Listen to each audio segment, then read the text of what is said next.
Well, as a landlord, you have to adhere to over 70 government statutes and regulations. And right now, we're going to talk specifically about repairs with Giles Peaker of Anthony Gold Law, also known as Nearly Legal on Twitter. So welcome, Giles. Hello.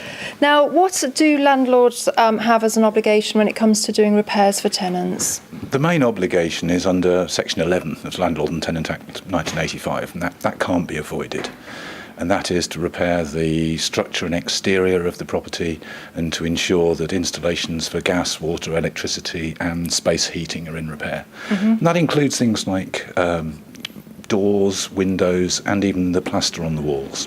Now, it would be best practice, really, that if it was a fairly emergency kind of repair, like a heating problem or something of that nature, landlords should really organise to get somebody out within 24 hours. That would be a good idea.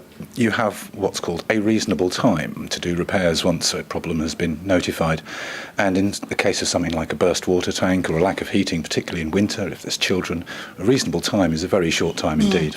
Absolutely. There's been a lot of talk in the media about tenants saying that they're too frightened to report a repair for fear of what is known as a retaliatory eviction.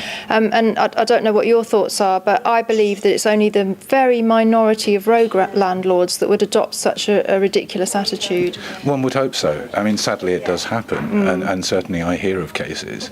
I think it's very likely to be a minority of landlords, but it is a problem.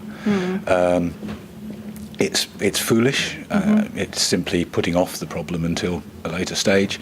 But there are unfortunately some individuals who will simply, rather than actually deal with the problem, will serve a Section 21 and get rid of the tenants. Absolutely. I mean, for good ethical landlords, it makes sense to deal with repairs quickly, because if you're very efficient about doing that, also lettings agents as well, tenants far more likely to stay long term in the property. Absolutely. You get long-term contented tenants, you have no voids, you don't have any problems with that kind of disruption and lack of rent.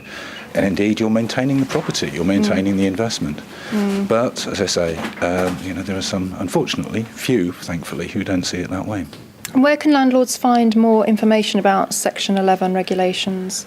There's information on Anthony Gold's website. Maybe we can pop a link underneath of it. Indeed. Actually, one of the clearest sources of finding out the obligations is Shelter's website. That's a good call. Thank you. All right. Well, thanks very much for talking to us, Giles. My pleasure. We've been talking about repairs and landlord obligations with Giles Peaker of Anthony Gold Solicitors here in London.